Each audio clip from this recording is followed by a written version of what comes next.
माँ भारती को प्रणाम करता हूँ आप सबके, और अपने इष्ट गुरु माता पिता को प्रणाम करता हूँ। बच्चों, ढेर सारा लाड प्यार, और सभी लोगों को सुबह सुबह की हंसी खुशी और उत्साह भरी राम राम। बरसात लगभग आ ही चुकी है। देश के बहुत हिस्सों में ज़बरदस्त बारिश हो रही है, और जिन हिस्सों में बारिश अभी नहीं हुई है वहाँ 15-20 दिन के अंदर अंदर होने लगेगी।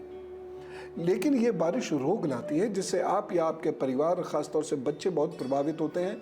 तो इस बारिश में क्या ऐसा करें कि आपके बच्चों को इन्फेक्शंस ना हो, क्योंकि अभी हमने 2.5 साल का एक लंबा ऐसा समय देखा है जिसमें इन्फेक्शन की वजह से कितना बुरा हुआ समाज का।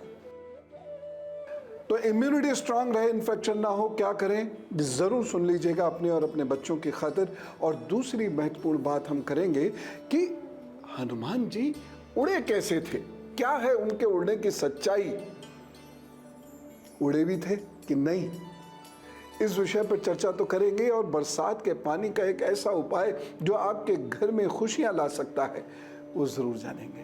तो चलिए बातचीत शुरू करते हैं पंचांग से। आज है 10 जुलाई, दिन है रविवार, सूर्योदय हुआ। आइए अब बात करते हैं बारिश की। बारिश में रोग होते हैं, और भारत में जिस तरीके की बारिश होती है वो तो बहुत ज़्यादा रोग कारक होती है। पूरे शरीर को ये इन्फेक्शन से ग्रसित कर लेती है, पकड़ लेती है। ख़ास तौर से परेशानी तब ज़्यादा होती है जब पानी भर जाता है और जगह जगह वाटर लॉगिंग होती है। भारत बन रहा है, भारत में निर्माण कार्य बहुत तेज़ चल रहे हैं, वाटर लॉगिंग भी इसलिए बहुत ज़्यादा हो रही है। और हम लोग भी कहाँ कम हैं, पन्नियाँ फेंक देते हैं जिससे नालियों में जाम हो जाता है और पानी फिर लौट के वापस आने लगता है। तो बरसात के समय में शरीर में दर्द होता है, बुखार आता है, पेट की समस्या होती है, लिवर की समस्या होती है, आँखों की समस्या होती है। और इसीलिए यहाँ ज्योतिष भी हमारी ज़बरदस्त मदद कर सकता है। कोई परेशानी होने पर चिकित्सा सलाह तो ले ही लीजिएगा, लेकिन साथ ही साथ ज्योतिष की बात भी मान लीजिएगा। आयुर्वेद के अनुसार वर्षा ऋतु में त्रिदोष बहुत अधिक होता है। त्रिदोष यानी वात, पित्त, कफ तीनों बिगड़ जाते हैं, और इसकी वजह से स्वास्थ्य बहुत बिगड़ता है। और ऐसे समय में जब हमने देखा है चीज़ें बहुत ख़राब हुई हैं और लोगों को बहुत बहुत नुकसान का सामना करना पड़ा है, अनेक जानें चली गई हैं, तो इस बरसात में हमें अपनी इम्यूनिटी बहुत स्ट्रांग रखनी है। बराए मेहरबानी अपने और अपने परिवार के लिए, अपने ख़ास तौर से बच्चों के लिए ये बात ज़रूर ध्यान से सुनें। पूरी बरसात मिठाई कम लेनी चाहिए, बरसात में अधिक मिठाई लेना मना है। नमकीन चीज़ों का सेवन थोड़ा बेहतर रहता है, लेकिन बहुत तला भुना नहीं होना चाहिए। नमक से यदि आपको परेशानी है तो मत लीजिएगा, लेकिन मिठाई के बजाय नमकीन लीजिएगा। गाय के घी यदि आपको मिल जाए तो बारिश में या ये इस मौसम में या किसी भी इन्फेक्शन के समय गाय माता का घी जो होता है वो बहुत लाभ देता है, बहुत लाभ देता है। ये आपको अनेक रोगों से दूर रखता है और इम्यूनिटी स्ट्रांग करता है। सारी बात लौट फेर के इम्यूनिटी पे आ जाती है, वो स्ट्रांग होनी चाहिए। एक चीज़ और है, अब बारिश है तो भीगने का मन करता है, मेरा भी बहुत भीगने का मन करता है। बारिश हुई और भागते हुए बारिश में चले गए। भीगते वक्त तो कोई दिक्कत नहीं, लेकिन भीगने के बाद फिर बहुत जल्दी परेशानियां होती है। इसीलिए आप भीग जाएं, एक तो बहुत लंबे समय मत भीगेगा, और भीगें तो फिर बस तुरंत अपने रूम में जाकर और अपने कपड़ों को ठीक कर लीजिएगा। कई बार तो मजबूरी में भी भीगना पड़ जाता है, क्या करें, बच ही नहीं सकते। तो एकदम शरीर को पोंछ लीजिएगा। इसलिए वो सारे लोग जो ऑफिसेज वगैरह जाते हैं या बाहर जाते हैं और वहाँ भय है कि कहीं अचानक भीग ना जाए, तो एक अच्छे से टॉवल, 1 या 2 टॉवल्स अपने साथ ज़रूर कैरी कीजिएगा।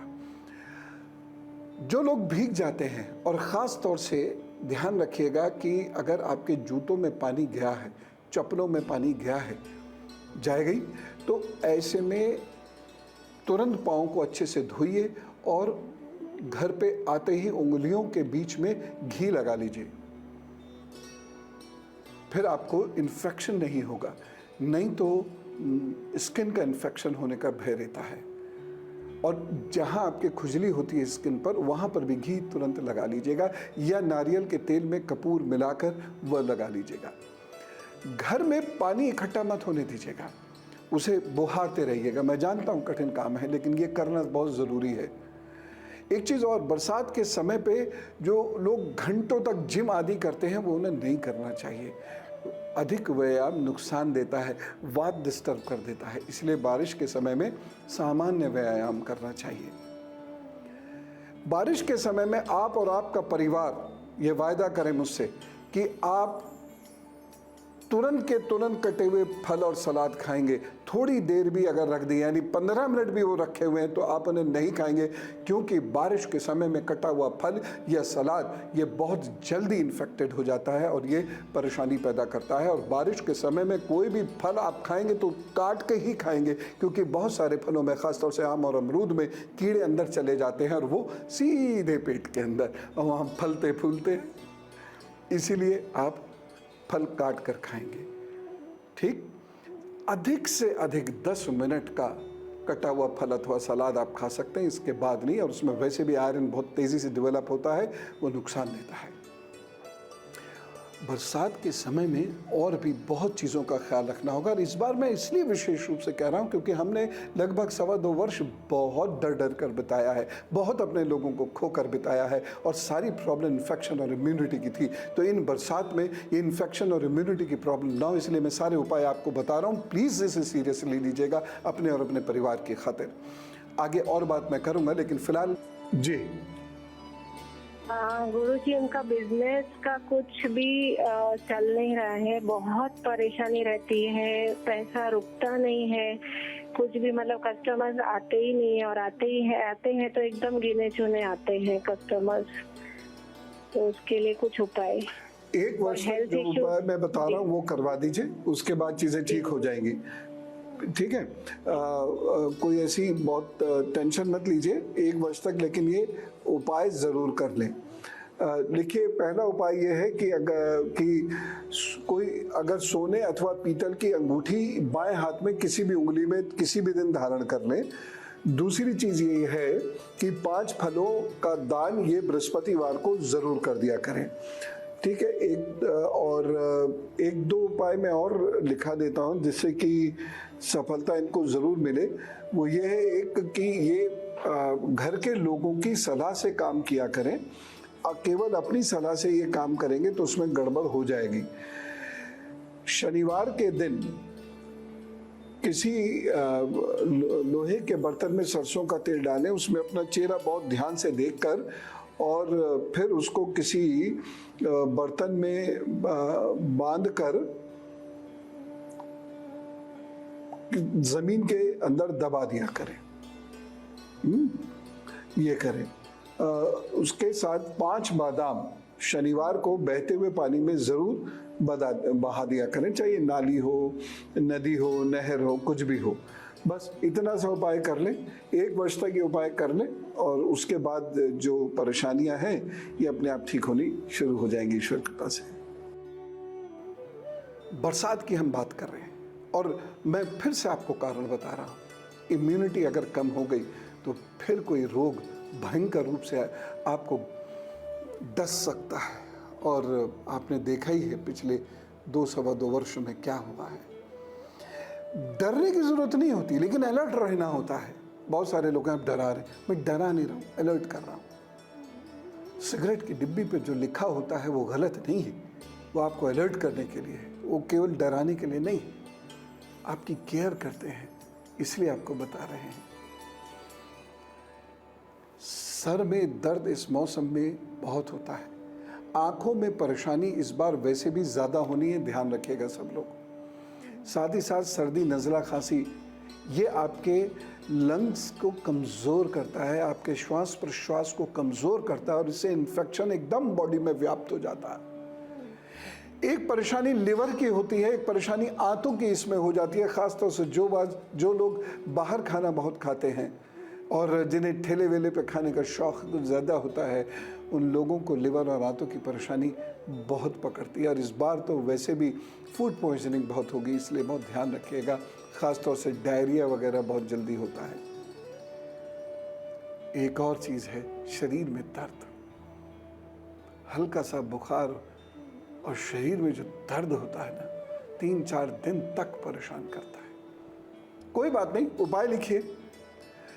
चिकित्सा सलाह अपनी जगह है, ज्योतिष सलाह अपनी जगह है। मैं आपको ज्योतिष उपाय बताता हूँ। सिर में दर्द, सूर्य को जल देना शुरू करें, और जब आप जल दें तो उस वक्त में गहरी सांस लें, खूब गहरी सांस लें, 10 सेकंड तक रोकें और फिर धीरे धीरे बाहर निकालें।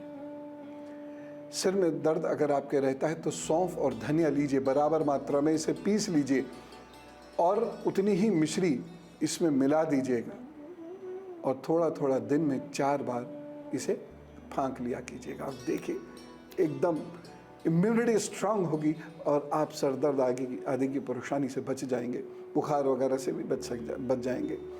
एक और चीज़ बताऊं, गरम गरम चने खाएं।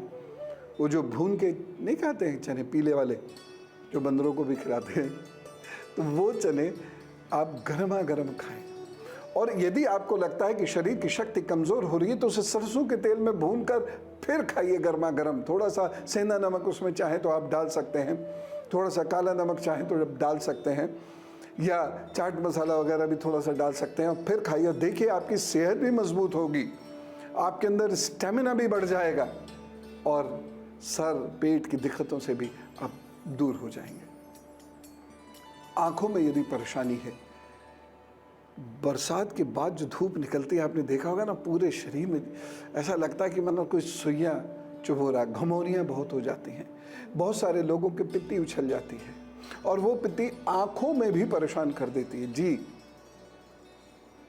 ऐसे में क्या करें, धूप का चश्मा ज़रूर लगाएं धूप में, और आंखों के नीचे वाले हिस्से में, जैसे ये है ना, ये यहाँ हल्का सा शहद रखा, ये ऐसे ऐसे ऐसे ऐसे करके ये शहद लगाए। वैसे तो देखिए आंखों में शहद लगाना चाहिए, लेकिन आजकल पता नहीं कैसा शहद हो, उससे और नुकसान ना हो जाए, इसलिए मैं कभी अब ये सलाह नहीं देता। लेकिन आंखों के यहाँ ये शहद लगाने से आपको बहुत लाभ होगा। आंखों में मत लगाइएगा, चिकित्सा सलाह ले लीजिएगा। एक चीज़ मैं और कहना चाहता हूँ, और ये सब लोगों से कहना चाहता हूँ, जो पानी आप पीते हैं उसी से ही आंखें धोनी चाहिए। हम लोग क्या करते हैं, बाहर से आते हैं और टैप खोला और ऐसे कर लिया। अब टंकी में पानी भरा हुआ है, टंकी मानिए साफ नहीं है, तो आंखों में बड़ी परेशानी उसी से होती है, परेशानियां बढ़ती चली जा रही हैं। अब टंकी के अंदर मान लीजिए काई लग गई है, उसी से हम आँख धो रहे हैं। टंकी के अंदर मान लीजिए कीड़े हैं, छिपकली है, या कुछ भी घुस गया है, उसी से हम आँख धो रहे हैं। बहुत सारी टंकियों में जहाँ मान लीजिए टंकी बड़ी है और घर में कम लोग हैं, तो वो पानी 2-3 दिन 4 दिन आराम से चलता है, और उसमें कीड़े भी घुस जाते हैं, उसमें छिपकली भी घुस जाती है। जहाँ हर वक्त रनिंग वाटर होता है, दिन में 2 बार आप टंकी भरते हैं, वहाँ इतनी परेशानी नहीं होती है। तो ये मेरी सलाह मान लीजिएगा कि पीने के पानी से ही आँख धोया कीजिएगा। पेट विकार, मकोई की पत्तियों का सेवन कर लीजिए, पेट का विकार अपने आप ठीक हो जाएगा। और पूरी बरसात दिन में 1 बार लौकी और मूंग की दाल ज़रूर खाइए, शरीर में भी ताकत आएगी, पेट भी भरा भरा लगेगा और परेशानियों से बच जाएंगे। इस बार लिवर की प्रॉब्लम्स बढ़ेगी, तो आपको अगर किसी को भी पीलिया या जॉन्डिस हो जाए तो सोना मत पहनिएगा। फिर एक चीज़ और मैं कह रहा हूँ, पेट की दिक्कत, मान लीजिए गर्भवती है कोई बच्ची और उसको पेट की दिक्कत होने लगी, या बरसात में कोई पेट में इन्फेक्शन या यूरिन इन्फेक्शन हो, तो क्या करें। 43 दिनों तक पेट के पास या पेट के नीचे या पेट पर चिपका के दूर्वा जो घास होती है ना, दूर्वा घास अद्भुत होती है, ये उससे लगा कर रखें। आप देखिएगा बहुत जल्दी और बहुत ज़्यादा ठीक रहेंगे आप। ऐसे ही कोई और सिम्टम्स और उनके इलाज उपाय मैं अभी आपको बताने जा रहा हूँ, लेकिन पहले तो हम लोग बरसात की बात कर रहे हैं, क्योंकि हमने अभी देखा है 2-2.25 सालों में इम्यूनिटी का जब लॉस होता है तो कितना ख़तरनाक ये होता है। शरीर में दर्द का मैं आपको उपाय बताता हूँ। शरीर में दर्द हो तो थोड़ी सी अजवाइन ले लीजिएगा, 1 गिलास पानी में उसे उबालिएगा जब तक कि वो है पानी 1 कप ना रह जाए, और उसके बाद उसे सिप कर करके छान के सिप कर करके पी लीजिएगा। दिन में 2 बार अधिकतम ये आप ले सकते हैं, इससे आपको लाभ होगा। और गाय के गुनगुने घी या सरसों के गुनगुने तेल की मालिश करिएगा, ख़ास तौर से पैरों पे और पेट पर। शरीर का दर्द आपका जाता रहेगा। ग्रीन टी ज़्यादा पिएं, दूध वाली टी और ज़्यादा चीनी वाली चाय बहुत कम पिएं, ग्रीन टी दिन में 2 बार ज़रूर ले लिया कीजिएगा, आपको लाभ अवश्य होगा। आशा करता हूं कि ये सब बातें आप बहुत ध्यान से सुन रहे होंगे, लिख रहे होंगे और लोगों को बताएंगे भी ज़रूर। फिलहाल मैं आपको मकर, कुंभ और मीन राशि का हल बताता हूं। देखिए, इनका ये जो गुस्सा है ये साधारण गुस्सा नहीं, ये कमज़ोरी है दिमाग की। 2-3 चीज़ें इनसे करा लीजिए। पहली चीज़, सुबह सुबह ये व्यायाम खूब करें, खूब अच्छे से थक जाएं और रात में भी थोड़ा सा टहला करें। दूसरी चीज़, दिन में दही इनको ज़रूर दिया कीजिए। तीसरी चीज़, इनकी कनिष्ठा में और अंगूठे में चांदी के 2 छल्ले ज़रूर पहना दें, एक लिटिल फिंगर में और एक थंब में चांदी के छल्ले जो बीच में से कटे हुए हैं, और सोमवार को इनको ये पहनाएंगे। एक और चीज़ ये है कि इनके साथ इनके माता पिता भी थोड़ा सा खेले, थोड़ा इंटरेक्शन ज़्यादा किया करें, और अश्वगंधा की जड़ को ग्रे रंग के धागे में बांध के इनके गले में धारण करवा लीजिए। बस इतना उपाय इनको करवाइए, क्रोध अपने आप कम होने लगेगा और ये जीवन में अच्छा करेंगे। और अब उन लोगों की बात जिनका है आज जन्मदिन, तो जिनका भी आज जन्मदिन, उन्हें जन्मदिन की बहुत सारी बधाइयाँ। और अब धर्मशास्त्र से, रामायण में अक्सर आपने देखा होगा सीरियल्स वगैरह में कि ये हनुमान जी उड़े और उड़कर लंका पहुंच गए, लेकिन ये सत्य नहीं है। हनुमान जी उड़ते नहीं थे। अब ये कहानी क्या है ये मैं आपको बताता हूँ, ये कथा क्या है ये ज़रा सुनिए।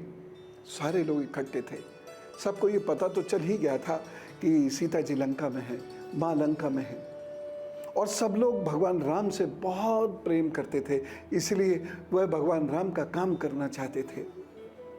लेकिन बीच में इतना लंबा चौड़ा समुद्र था, कैसे जाएं?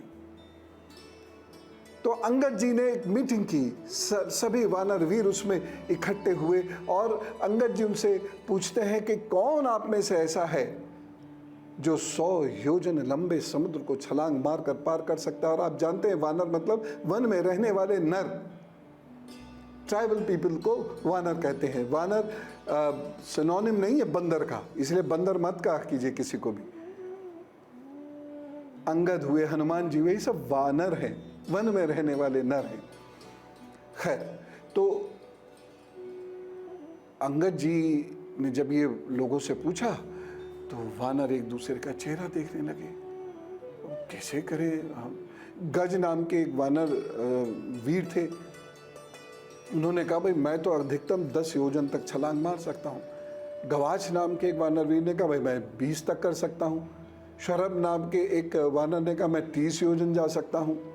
और भी और लोग थे, कपिवर, ऋषभ, गंधमाद, मैंद, महाबली, सुषेण। अब इन्होंने कहा भाई हम 40, 50, 60, 70 और 80 योजन तक अधिकतम जा सकते हैं। इन सब लोगों ने इस प्रकार से अपनी क्षमताएं बताई। जामवन की तरफ अंगद जी ने देखा तो जामवन बोले कि देखिए मैं बूढ़ा हो चुका हूँ, नहीं तो मैं 90 योजन तक तो छलांग मार ही लेता था, अब मेरे बस की बात नहीं है। अंगद जी के साथ दिक्कत क्या थी कि वह 100 योजन जा तो सकते थे लेकिन वहां से लौट कर नहीं आ सकते थे। ये उन्होंने कहा, बोले मैं चला जाऊंगा, आऊंगा कैसे? तो अंगद जी ये सोचकर निराश हुए। सारे वानर बहुत निराश हो गए थे। तब सबको हनुमान जी का ध्यान आया और जामवंत जी ने कहा कि हनुमान जी को उनकी शक्ति याद दिला दो, बस फिर हमें कुछ नहीं करना है। और जामवंत जी बैठ गए हनुमान जी को उनकी शक्ति की याद दिलाने। जामवंत जी ने कहा महेंद्र पर्वत पर चढ़ जाओ, ये बहुत विस्तृत है, ऊंचा है और यहाँ की चोटी से आप लंबी छलांग लगा सकते हैं। अब हनुमान जी इस वक्त, क्योंकि जामवंत जी उनके गुरुवत थे और उन्होंने जब उत्साह दिलाया तो हनुमान जी फिर अपनी शक्ति को पहचान कर उत्साह में आ गए। यही तो करते हैं उच्च कोटि के पुरुष, यही तो करता है गुरु। तो हनुमान जी ने स्वयं को एकाग्र किया, महेंद्र पर्वत पर चढ़ गए, वहां भगवान राम का स्मरण किया, अपने माता पिता का स्मरण किया और वहां उन्होंने एक ऊंची छलांग लगाई और ऐसी ज़बरदस्त छलांग लगाई कि जिन पत्थरों से छलांग लगाई उन्होंने, वो पत्थर गिर गए और हनुमान जी छलांग लगा के समुद्र को लांघने लगे। आज भी ये पर्वत है, रामेश्वरम में गंधमादन पर्वत कहते हैं इसे। और यहाँ एक बहुत सुंदर मंदिर भी है। इसके बाद हनुमान जी ने एक ऊंचा सा उन्हें टापू दिख रहा था, जो जामवंत जी ने उन्हें बताया था, ये है मैनाक पर्वत। हनुमान जी उस पर लैंड कर गए और फिर वहां से उन्होंने अपनी शक्तियों को एकाग्र किया, अपने लक्ष्य को याद किया, राम जी के कार्य को याद किया और फिर एक छलांग लगा के लंका पहुंच गए। इस तरीके से 2 छलांग में श्री हनुमान जी लंका पहुंचे हैं। तो जो सीरियल से हमें दिखाते ना, हनुमान जी ऐसे करके लेटे हुए हैं, गदा यूं कर दी है और पैर उनके ऐसे ऐसे ऐसे ऐसे ऐसे ऐसे चल रहे हैं। ऐसे ऐसे पैर करने से कोई कैसे उड़ सकता है? लेकिन वो सीरियल की बात है, उसे छोड़िए। जो वाल्मीकि, ऋषि वाल्मीकि कृत रामायण कहती है, वो मैंने आपको बताया। और इस तरीके से हनुमान जी लंका पहुंचते हैं और उसके बाद की तो कथा आपको पता है। और इसी तरीके से वो वापस भी आते हैं। और अब गुरु मंत्र में मैं आपको एक बड़ा अद्भुत उपाय बताता हूं। 13 जुलाई के बाद जो भी पहली बारिश हो, उसमें बारिश के जल को शीशे की बोतल में इकट्ठा करके रख लीजिएगा, या किसी अन्य बर्तन में जो भी आपको उपलब्ध हो, उस बर्तन में उस जल को भर के रख लीजिएगा। ये आपके घर को महका देता है। महकाने से मतलब ये नहीं कि इसके ये परफ्यूम है कोई। महकाने से मतलब है कि यह आपके घर के बहुत सारी परेशानियों को दूर कर देता है। और इसे रखे रहिएगा, इसे रखे रहिएगा। बरसात का जल है, ये सड़ेगा नहीं। जबरदस्त चार्जिंग होती है इसमें। और इसे पीना नहीं है, रखे रहने दीजिए इसे। ये आपके घर को सुखी बनाएगा, आपके बिगड़े हुए कामों को ठीक करेगा। तो ये उपाय आप ज़रूर कर लीजिए। और यदि आप साधक हैं तो खूब सारा जल भर के रख लीजिएगा, क्योंकि कभी कभी सोमवार के दिन ओम रुद्राय नमः करके शिव जी का अभिषेक इसी जल से कीजिएगा। थोड़ा सा जल, और किसी और जल में मत मिलाइएगा, बस उसी से कुछ अभिषेक कर दीजिएगा, 8-10 चम्मच। और ये पूरे चौमासा कीजिएगा, यानी पूरा सावन से जो 4 महीने होंगे, ये उसमें कीजिएगा। बड़ी उच्च कोटि की साधनाएं आपकी पूर्ण कराएंगे भगवान। ये बहुत काम का जल है। कलह, रोग आदि आपके घर के समाप्त करेगा, इसलिए इसका सदुपयोग ज़रूर कीजिएगा। भूलिएगा नहीं, अलार्म लगा के रख दीजिएगा। 13 तारीख को गुरु पूर्णिमा है और उसके बाद जो पहली बारिश हो, सुबह या शाम, ऐसी जगह रख दीजिएगा कि जल वहाँ गिरे आके, ठीक लाभ होगा। आज हमने ढेर सारी बातें की, और ख़ास तौर से बरसात में इम्यूनिटी मजबूत रहे, शरीर का ताकत मजबूत रहे, इन्फेक्शन आपको ना पकड़े, रोग आपको ना पकड़े, इस बाबत हमने बात की।